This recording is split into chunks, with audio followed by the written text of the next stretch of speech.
quel autre irions-nous qu'à toi? Tu as les paroles de la vie éternelle, et nous avons cru,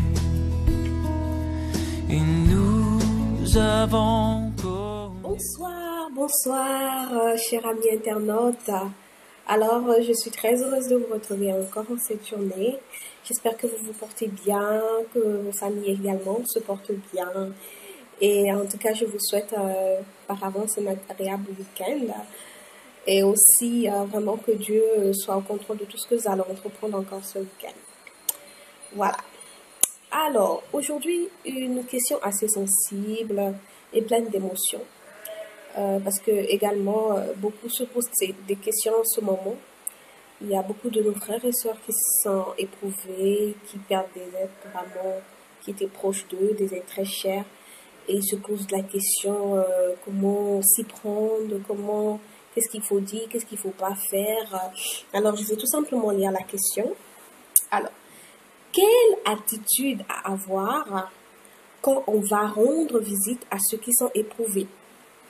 Alors, Romains 12, 15 nous dit, je lis le verset, Romains 12, 15 nous dit, réjouissez-vous avec ceux qui se réjouissent et pleurez avec ceux qui pleurent. Donc, c'est notre devoir en tant qu'enfant de Dieu d'être avec ceux qui se réjouissent, de se réjouir avec eux, et ceux qui pleurent, mais vraiment d'être également avec eux, de les soutenir, de les consoler et tout. Mais quelle attitude avoir? Parfois, quand on est en face de des personnes qui sont en deuil, on ne sait vraiment pas comment se comporter, on ne sait vraiment pas qu'est-ce qu'il faut dire, qu'est-ce qu'il ne faut pas dire, qu'est-ce qu'il faut faire, qu'est-ce qu'il ne faut pas faire. Parce que vraiment, parfois les situations, ça change. Parfois, on va rendre visite à la personne est en train de sourire. On se dit, qu'est-ce qu'il faut dire? Est-ce que je continue dans le sourire et tout? Ou bien quand tu veux écrire à une personne qui est vraiment endeuillée, tu ne sais même pas vraiment comment tu dois t'y prendre. Est-ce que tu dois tout simplement lui dire courage et tout? Donc vraiment, plein de questions par rapport à cette circonstance. Et je me rappelle, il y a même certaines personnes que je suis allée rendre visite, ils avaient vraiment du mal à être sermonnés par rapport à la parole de Dieu. Et même maintenant, après, tu te demandes, est-ce qu'il faut dire c'est la volonté de Dieu? C'est clair, c'est la volonté de Dieu, mais parfois la personne, elle est encore sous le choc, et puis voilà, donc on se pose beaucoup de questions. Et donc, vraiment, c'est un gros dilemme. Alors, qu'est-ce qu'il faut faire? Et aujourd'hui, spécialement, mon cher et tendre époux a bien voulu nous partager son conseil par rapport à cette question assez délicate. Donc, je vais tout simplement nous laisser suivre le reportage. Reportage suivant.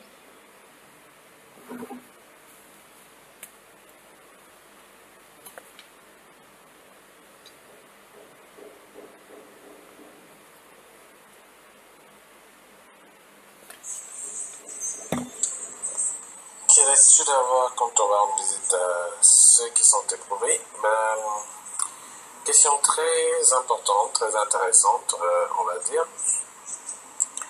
L'une des choses déjà à savoir, c'est en effet quand une personne est éprouvée, c'est assez dur pour elle, elle est quelquefois en perte de repère, et tout cela aussi dépend de la relation qu'elle avait avec la défunte personne. La première des choses à faire, c'est d'avoir d'observer. Vous trouverez, il y a des personnes qui sont ouvertes aux blagues, quand bien même la situation est difficile. Il y en a qui ne sont pas prêtes du tout à parler. Il y en a encore d'autres qui ne veulent même pas recevoir de visite à l'instant T. Souvent, le simple fait de venir, de s'asseoir, de rester calme, peut être un grand réconfort. Car quelquefois, parler pourrait causer plus de problèmes qu'on ne veut en résoudre. Donc, ce qu'il faut, c'est vraiment être sensible. Si la personne commence à s'ouvrir d'elle-même, à raconter, alors là, vous avez certainement l'opportunité de consoler la personne, surtout ne pas lui dire de ne pas pleurer, évidemment parce qu'il faut qu'elle pleure, son cœur saigne, mais vous pouvez soit tapoter la personne. Si vous avez des choses à dire, pesez bien vos mots et soyez sûr que ce que vous dites ne va pas blesser la personne. Si vous avez des doutes par rapport à ce que vous êtes supposé dire, vous pouvez tapoter la personne et lui rappeler que vous êtes de tout cœur avec elle, que vous serez là si elle a besoin d'aide, si elle a besoin de support. Voilà un peu, je ne dirais pas qui est plutôt une méthode toute faite, mais tout est question de sensibilité et de la relation qu'on a avec la personne. Il faut savoir observer, étudier et sur le moment, en fonction de ce que le Seigneur vous met à cœur, prendre la décision qui convient. Merci beaucoup, mon cher Olivier, pour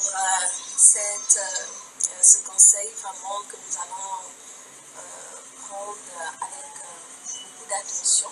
Est-ce que tu peux nous partager peut-être une expérience pour appuyer un peu ce que tu as déjà vécu, un peu comment tu t'es senti face aux visites, par rapport à ton cas précisément, pour un peu appuyer que c'est un peu différent de tout le monde, quelque chose comme ça.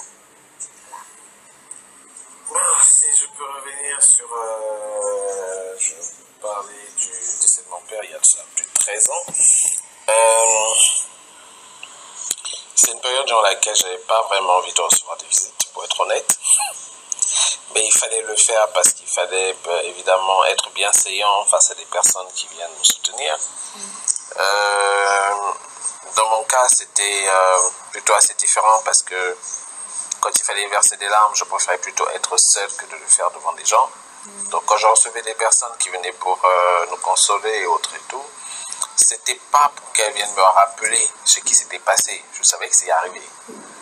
C'était pour que l'on parle d'autres choses qui me permettraient en effet de changer d'idées et autres et tout. Et bon nombre de personnes ont pu le remarquer, d'autres malheureusement non. Et donc c'est ça en fait. Et l'expression souvent de la personne vous permet de savoir l'accueil. Certains étaient surpris, tu as perdu ton père, tu accueilles les gens avec le sourire. Moi je pense que c'est un message déjà de ce que la personne veut continuer à conserver comme émotion et comme attitude par rapport à ça. Donc c'est vraiment une question de sensibilité, c'est vraiment une question de relation. Il est important vraiment de connaître la personne et ce qui est conseillé dans ce genre de cas, très souvent il est préférable que quelqu'un qui connaisse la personne éprouvée soit du groupe de ceux qui visitent. En effet, cette personne aura certainement plus de facilité à pouvoir réguler et savoir quel type de conversation il faut avoir ou comment conduire les conversations parce qu'elle connaît la personne, elle connaît les centres d'intérêt de la personne. Je prends un autre exemple. Certains, ils ont voulu prier. C'est bien de prier quand vous visitez une personne, mais ils ont repris un chant qui m'a replongé dans les mauvais souvenirs. Donc évidemment, parce que c'était des personnes qui ne me connaissaient pas. Donc il y a des détails, souvent l'on croit pouvoir bien faire, mais malheureusement on peut remuer le couteau dans la plaie, comme on peut le dire. Donc voilà un peu. Alors voilà, merci beaucoup à mon cher époux pour ce conseil. Vraiment, on va prendre le temps de vraiment le suivre délicatement et surtout pour ces derniers temps avec nos frères et sœurs qui sont vraiment éprouvés. Donc j'espère que notre cher internaute qui a posé la question a eu sa réponse. Et aussi, s'il y a une autre préoccupation par rapport à cette même question ou quelque chose que tu n'as pas bien compris, tu peux également nous revenir. On va davantage éclaircir. Mais aussi, si d'autres personnes ont d'autres questions ou une question ou un problème qui les intrigue, nous sommes bien là pour trouver des solutions ensemble dans la parole de Dieu. Voilà, je vais vous laisser aujourd'hui et passer une excellente soirée. Au revoir.